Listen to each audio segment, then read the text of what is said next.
you a sellout? Sure, Well, absolutely. how did the Fox News opportunity come about? How did you Well, start working because for I'm Fox News? independent. I don't give a damn. I can say damn Yeah, on yeah, okay, you because go. I can say what I I'm was saying on fire. Okay, great. So I don't give a damn about a Democrat or a Republican. Let's make that straight right now. You know, I'm an independent. I left the Democrat Party in 2012. I talked about Blackout 2016 and 2014, which was a campaign I started that we need to have more black people who are independents. We got to spread around like peanut butter and jelly in order to get more bread. Until we do that, we will never have the leverage. Is it important that people are Democrats? Absolutely. But we need black conservatives as well, and we need independents. I would even challenge every rapper in the game. You actually a Republican and don't even know it. You support the Second Amendment. You're always talking about busting your gun. You talk about wanting to be in the 1%. You talk about all the money that you make. You damn sure don't like government interference. You won't even use your government name. When you look at those policies, but is that the truth? You don't want to pay taxes. You say it's mine, it's right around and I get it, it's mine, I spend it. So when you look at the policies that conservatives actually support, the only thing that rappers are not on board with is usually abortion. How many rappers have said anything against the LGBT community? So I always tell people when they criticize me for being on Fox, look at my black ass record. Let's see how many. When I was living next door to the police department, I'm talking about this was the police department and this was me. Every time I drove out, there was a police behind me, so I could have easily been a Sandra Bland. And I didn't have Colin Kaepernick hazard pay. No disrespect to him, but who's willing to really stand up for the streets when your life is literally on the line?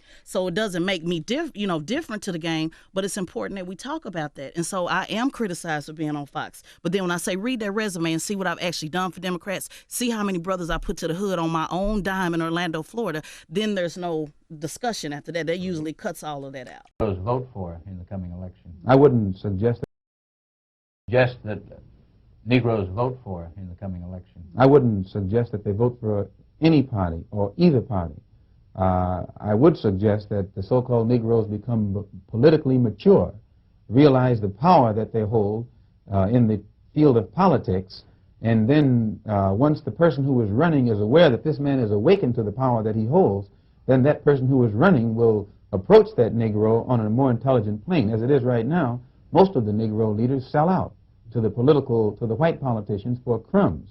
And a political awakening among Negroes will make it impossible for the present Negro leaders to sell our people out as they've been doing in the past. So you do think Negroes should vote? Negroes should do whatever is necessary to bring about a complete solution to their problem. When I say whatever is necessary, whatever is necessary.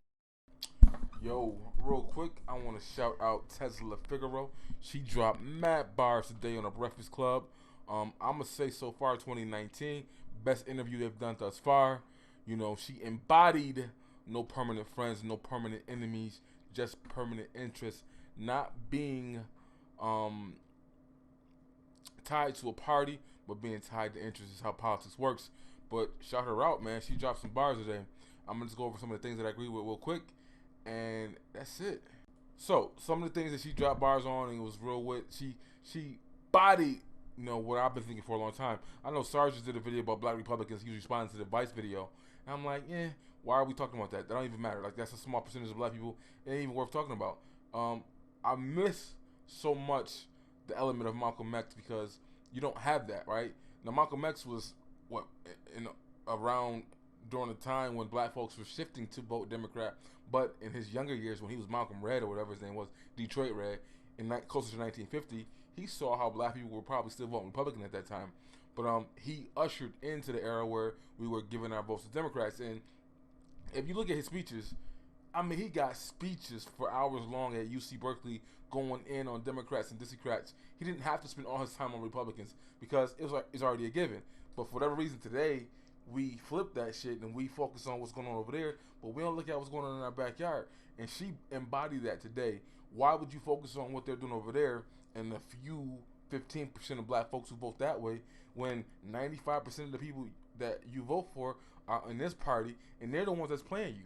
They're the ones that's doing dirt to you. They're the ones that's not keeping the promises that they made to you, right? If you go look at Chicago politics and Queen Sugar and what's going on over there, where she doing deals with Madigan and she doing deals with, you know, the Asian community because they don't want to go to school with black kids, so they're shutting down good-ass charter schools that black kids are excelling in. Shout out to Mace Jackson. He talks about that more. But, like, those are the things that happen under black leadership, right? And I just don't understand why there's that voice does not exist where, let's hold our own party accountable. Let's look at what's going on in our own house before we can go out what's going on over there. Don't even matter what they're doing over there. When what happens right in front of us is dirt. When you look at how, just an example, your auntie Maxine, right? She's been in trouble a lot of times, whatever. That's what politicians do. They get in trouble for money. But she's been in trouble a lot for the same shit. But nepotism. She gave her daughter some money, like $1 million, right? She got in trouble for that because it was campaign finance money, right? What you're supposed to do with that money is you take that money, you go back to the hood, you hire a bunch of young kids for $15 an hour. You teach them the game of politics. They go out play. They pass out flyers. I'm saying they do all these things, and that's how you create a base. That's how you get people to mobilize. That's how you keep people energized in your campaign, and they learn something. But she didn't do that. She gave the money to her daughter, and her daughter, got damn near $1 million just to not pass out flyers. Those are the type of things that happen under Democrat leadership that directly affect you. What they doing over there ain't got nothing to do with you. But that's something in-house. A lot of times these bourgeoisie Negroes are gatekeepers from getting access to resources that are meant for the more impoverished black folks. The Angela Rye, her parents were activists. They were involved. They were not poor, dirt, and dusty people, right? Selena Maxwell, both her parents were scientists, and yet these are people who admit that they benefited heavily from affirmative action policy, but those policies probably would have been better used for people who didn't have parents that were scientists, right? It would probably be better if that went to the people in the street. So you think about it, you from the hood, from the projects, got to compete with black folks who got parents who are connected in the game. Again, that sounds good in nepotism, but the people who need it the most don't get it because these so-called gatekeepers, these talented 10th Negroes, be hoarding all this shit up. So I'm saying she embodied that, why she voiced perfectly why she addresses what's going on in the Democratic Party, and she strategically talked about how that's how you play both sides and play the game. You go on Fox News and talk about what Democrats are doing. Democrats talk about it. Now Democrats got to react. She used a great example of what's going on in Florida. In Virginia. That shit's so crazy, right? So the first dude, the governor, he blackfacing or KKKing, and he don't even know which one it is. But then his second in command, who he didn't want to put his picture on his card when they ran. So that's your Democrat that just love black people, right? He didn't want his own second in command to be on his same flyer with him when he was running for the campaign. All right, whatever. And then the third dude underneath the black dude that's gotten a Me Too case all of a sudden re-arose, which they might think that their own party might have reunited that situation. Crazy. He got, blackface too, but that's just all crazy. Throw the whole state away, man. The whole state is blackfacing and sexual assaulting, whatever. But anyways, that's the point right there too. It's like some of the fuck shit that goes on in y'all own party, and y'all be silent and y'all don't say shit about it, but y'all can go deep and go hours and hours and hours about coons and Uncle Toms that are on the Republican side, whatever. Talk about the ones that are in your own party. And that's what Malcolm X did, because he knew that's where black people laid their head at, and there was no point. The point about the wolves, the foxes was deceiving you, and she embodied that on that show today. She talked about how now I know a lot of ADOS people are here right now, and I'm gonna say this. She said something that Yvette and Tony talks, which I don't agree with their philosophy on that, but she had a business that was profitable, and she was hiring ex-cons without any government funding, without any loans. She did that shit herself. She grinded, and you saw what happens when an individual stepped up and did something, and then the government, i.e. your daddy, the state, at the time was Barack Obama, forced Obamacare on everybody, and it killed a lot of black businesses. It killed small businesses, but of course, that disproportionately affected black businesses. So that's an example of showing you where people who think the government can only do everything, the government can do some things, they can't do all things well. And we know they make mistakes, hence why we got criminal justice reform going on right now, because the government fucked up, threw a lot of people in jail for no reason, and we have to correct that. So, same with Obamacare, although it was good intentions, it had some externalities that were negative, and that affected specifically black folks, right? But let your girl Monique Presley on Roland Martin crying about, and he gave you black people Obamacare, you should be happy. Like, no, that didn't happen, right? Again, only 1% point moved in insurance people, insurance. The red states didn't take the expansion for Medicare, so they didn't get the benefit from that. And then you look at the fact that black people are taking penalties, and then again, look at the number of small businesses that were hurt because of Obamacare, and they could not meet that mandate. Big corporations can meet the mandate, small businesses could not. So she broke that down too, and I'm glad that, so you can stop with the people who, Obama did this for black people, it was Obamacare, that helped all Americans. No, it hurt a lot of motherfuckers too.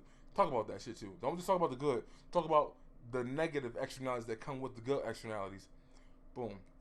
But anyways, she broke down some of those type of things. She kept it 100. I'm loving the fact that I can dialogue and rock with people who are claiming to be independent, right? And they might have policies you don't bang with. I think Robert Perillo, I think is his name. I'm gonna post one of his videos up later. Something he did. He's a Democrat, but I can bang with him because he's moderate on many issues and he knows how to come across the aisle. He knows how politics works. Mace Jackson, I talk about him often. Same thing. He's a Democrat in Chicago, but he holds the politicians in his community accountable. His goal, his whole moniker is what's in it for the black people. Every politician that come on his show, that question is asked. But your boy Roland Martin, the Boule Bird, who threw shade at Mace Jackson, mind you, because Roland Martin worked at WBLN back in the day, and he was on that station, and Mace Jackson interviewed him, and Roland Martin was doing his little Boule Bird magic dance. But right, so I can deal with Mace Jackson in black politics. He's not a journalist, but he can ask real hard, tough questions that Roland Martin said you don't have this agenda this 2 days out. Like, no, we want to know right now.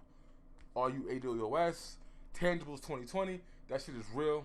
It's not, but as Osage Jackson said, don't just make it a hashtag. You got to put it to work and mobilize and do the right thing to keep it moving. But shout out to her. I'm sure y'all gonna watch the interview. And they only got 35,000 views. All the ratchet shit gonna get 1 million views in a week. This shit been out a day and it's only got 35,000 views. It should get more views because that's the type of politics that black people should follow. No permanent friends, no permanent enemies, just permanent interests. Play both sides to get what you want. That's how this shit works. Damn. Realest interview they've done thus far. Shit, I'm gonna say that's it. This interview is probably the realest video interview they've done all last year, probably. No, those black doctors who were telling black women to stop taking a double shot, that was pretty good too. But then they had the little white Thanos lady come on the next day and tell them that the double shot was good after the black doctors told them that it wasn't. Whatever. But that's the Breakfast Club. It is what it is. They're owned by other people. So, yeah. But anyways, check out the video. Make that shit get 1 million views. And I don't even like Breakfast Club because they do a lot of fuck shit. But there was definitely shots taken at the Simone Sanders, at the Angela Rice, without even saying their names, right? That's real talk right there. Some competition's up at the Breakfast Club now. Let's see how your girl Angela Rice respond when next time she come up. Because she can't talk that bullshit no more, man. She been exposed.